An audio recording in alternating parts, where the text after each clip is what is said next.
бүгүнкү Kızgın Kureli'nin katılışçıları sizlerden bugünkü egemenliktің 30 жылдығы менен жалпыңыздарды құттықтаймын. Ардайым денсаулықта болыңыздар, үйлеріңіздерде бекемдік қалаймын.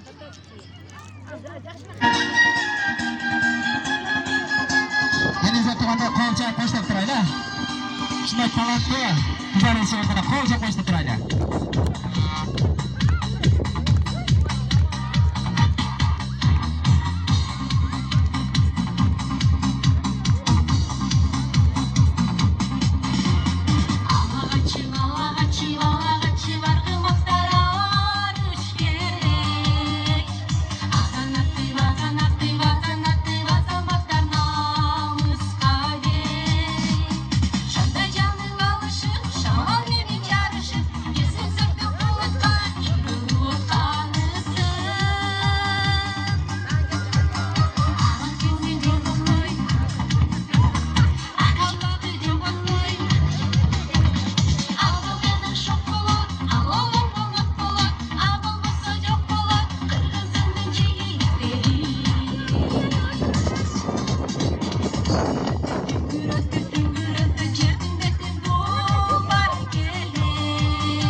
Böyle kolçalı basın, var olun, talantı koşulsun.